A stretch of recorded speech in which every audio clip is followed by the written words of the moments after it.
Cara mudah membuat jurnal hasil penelitian, baik untuk presentasi makalah maupun artikel atau jurnal ilmiah. Alhamdulillah wa syukurillah, para peserta yang saya hormati, di hadapan kita telah hadir Bapak dosen pendidikan manajemen pendidikan di Unika, namanya Dr. Abdul Majid.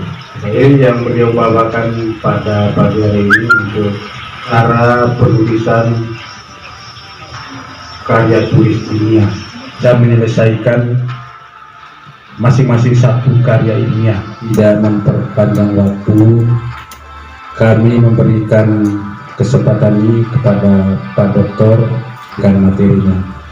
Kepada Pak Doktor kami persilakan. Assalamualaikum warahmatullahi wabarakatuh.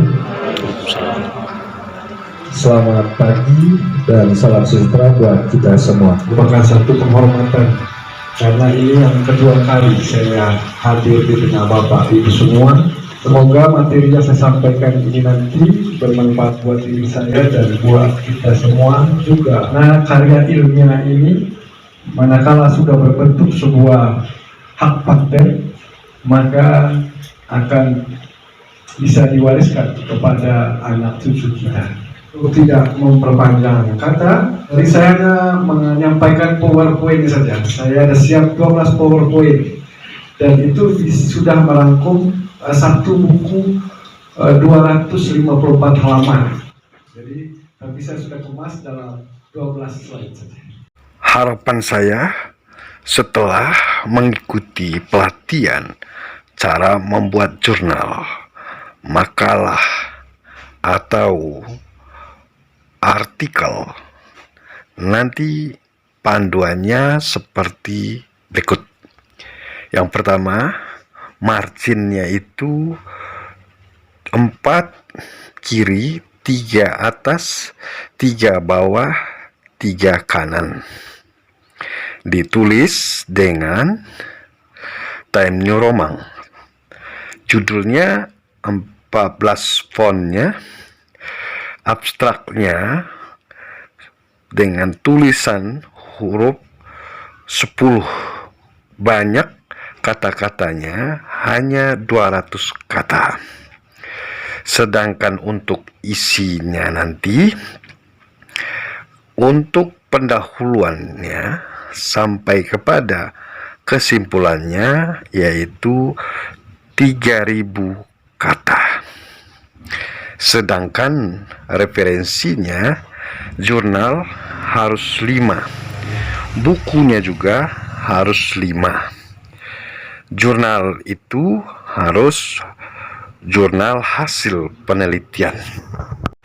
Untuk mengukur apakah materi saya sudah terima dengan baik atau belum, makanya ukurannya dilihat dari seberapa kemampuan kalian membuat makalah, jurnal, atau artikel. Ikuti betul panduan yang ada sehingga tulisan kalian itu memiliki nilai ilmiah.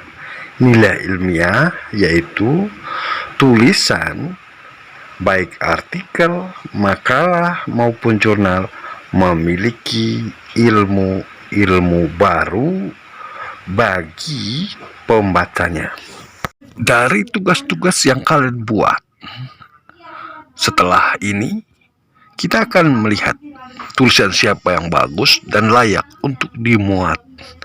Ini latihan agar kita semua terbiasa mengikuti aturan atau sistematika penulisan.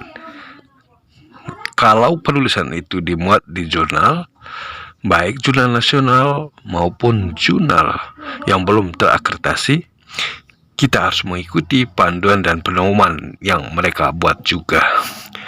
Begitu. Baiklah, kita mulai masuk kepada materi, teknik atau cara membuat makalah, jurnal, atau artikel, baik untuk presentasi tugas maupun untuk tulisan dimuat di jurnal-jurnal nasional maupun jurnal-jurnal yang belum terakreditasi.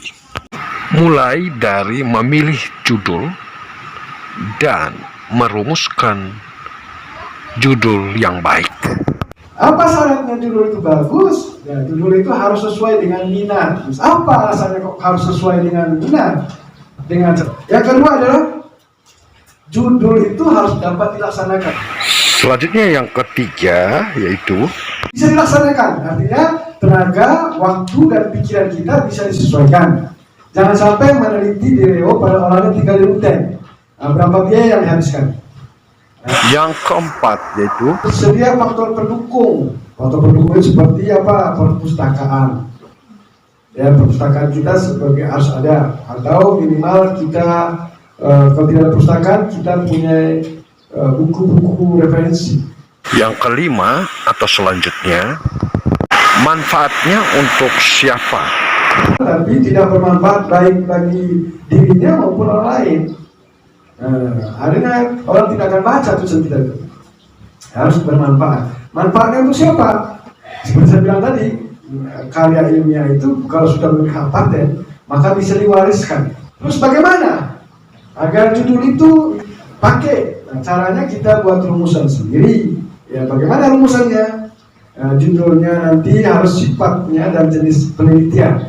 Jadi kita sendiri, penelitian kita sendiri. Bukan kedua objek yang diliti objek. Jadi jangan bagus, jangan kita harus tahu jelas di mana lokasi nanti, sasarannya di mana.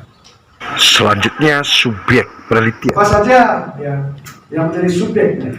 Terus lokasi ya, sudah saya bilang tadi. Terus tahun jelas. Jangan sampai penelitiannya belum dilakukan, jurnalnya sudah keluar. Lanjut, apa jenis-jenis masalah dalam penelitian itu? Mendeskripsikan fenomena yang terjadi di masyarakat sekarang ini. Seperti yang dibicarakan di Manggarai ini adalah tentang belis. Dan ada lagi istilah sekarang yang paling tren adalah kawin kredit. Kawin kredit itu adalah belis yang tidak lunas tetap ditagih setiap anak keberapa. Nah, itu diangkat. Kalau pengaruh belis besar membuat banyaknya para wanita yang usia tua belum kawin atau juga laki-laki itu bisa jadi angkat. Contoh judul sekarang. Nah, ini contohnya pelayanan publik berbasis website sebagai upaya peningkatan mutu pelayanan publik di tempat Kabupaten Manggarai. Lalu apa dampak positifnya, apa dampak negatifnya? Setelah kita tentukan judul, maka kita buatkan rumusan masalahnya. Bagaimana pelayanan berbasis web di Pak atau Kemenak tadi?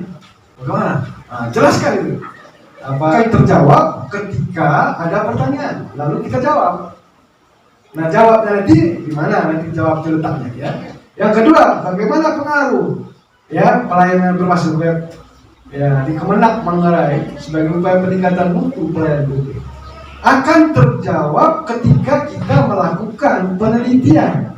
Tidak bisa pakai akal sehat saja atau kita dulu di belakang meja jawab. Lalu kita masuk ke uraian alasannya. Apa sih alasannya? Ya, mencari teori substantif tentang pelayanan publik. Kita uraikan alasannya, baru nanti kita masuk ke slide berikutnya, yaitu hasil yang diharapkan apa. Misalnya melahirkan satu jurnal, atau jurnal itu atau bisa menghasilkan satu produk, sebuah teori baru, bisa dijadikan rujukan kebijakan. Bisa, tapi harus berbasis data. Tidak bisa kita sodorkan hasil penelitian apa ide kita tanpa kita lakukan penelitian terlebih dahulu. Sehingga bagaimana kita jadikan rujukan kebijakan pemerintah ketika kita tidak lakukan penelitian terlebih dahulu. Nah, lanjut nanti manfaatnya. Nah, manfaat tentu bisa untuk pemerintah, ini bisa untuk pegawai, bisa jadi bahan rujukan, bisa juga jadi rujukan Kemenak di luar Kabupaten Manggarai. Terus ada implikasi, mulai kan implikasi secara teori jelas. Kenapa kok harus ada teori dan praktek? Karena ini jurnal ilmiah. Harus ada implikasinya, ada teori, secara teori apa, terus secara praktiknya apa. Nah, harus dua ini harus wajib ada. Kalau tadi dua di situ masalah rumusannya, maka kesimpulannya harus dua juga, tidak boleh lebih. Harus yang dibahas dalam pembahasan itu juga dua tadi itu sudah ada masalah. Jangan sampai masalahnya dua, yang dibahas 10 dapat. Terus saran. Nah, ingat baik, kadang kita terkecoh. Letak saran ini ke siapa saja. Lihat baik. Tadi manfaat penelitian untuk siapa di depan, baru sarannya ke mereka. Karena pembahasan dan kesimpulan sejauh yang rancu. Jadi selanjutnya ini yang penting lagi. Kebanyakan kita ini daftar pustaka yang nggak berimeh. Padahal daftar pustaka itu sebagai istilah induk daripada penelitian kita itu. Dinamakan ilmiah karena kau banyak membaca rujukan. Jangan karang sendiri. Semua yang dikutip pendapat di dalam di jurnal di tulisan kita itu harus muncul di daftar pustaka. Jangan sampai ada kita kutip tapi di daftar pustaka tidak kita masuk. Itu namanya maling, mencuri barang orang tanpa diketahui pemiliknya. Sepele tetapi sangat berbahaya ketika sebuah tulisan di media publik. Dan sebelum orang membaca jurnal kita, yang orang buka duluan itu daftar pustaka. Dia tidak akan baca dari isinya, dilihat di belakang dulu. Mana daftar pustakanya? Kalau daftar pustakanya orang yang terkenal pasti dibaca itu. Mungkin itu Bapak Ibu semua. Ya, mohon maaf saya bukan mengajar, sekali lagi saya percaya dan yakin bahwa Ibu semua sudah pernah mengisi skripsi, sudah pernah menjadi pemakalah materi. Saya kembalikan ke panitia, mungkin terima kasih. Saya kembalikan ke Bapak. Mau cepat naik pangkat, maka harus tulis, harus buat karya tulis. Waktu ini Pak Dokter, mereka termasuk fungsional mereka. Sekarang mungkin kita buka bukan pertanyaan ya, macam dialog, sharing lah. Jadi saya memberikan kesempatan seluas-luasnya untuk teman-teman untuk melakukan dialog atau diskusi berkaitan dengan cara membuat karya ilmiah. Waktunya kami persilakan. Kita mendengar para penulis mengatakan menulis itu semudah bernafas. Pembelajaran yang dilakukan oleh Pak Dokter tadi, alhamdulillah kami bisa paham. Mulainya dari mana? Jadinya judul yang saya ingin angkat, masalah atau problematika pembelajaran Iqra di TPQ Amanah, misalnya tempat saya. Ini pas atau tidak? Terima kasih. Bisa juga sangat bagus itu. Jadi dari model unik itu berarti lain daripada yang lain. Baiklah, di penghujung acara ini saya mengatasnamakan pribadi mohon maaf. Semoga kegiatan kita di Aula Kemenak Kabupaten Manggarai ini bermanfaat untuk diri kita dan orang-orang yang membutuhkan karya kita di kemudian hari.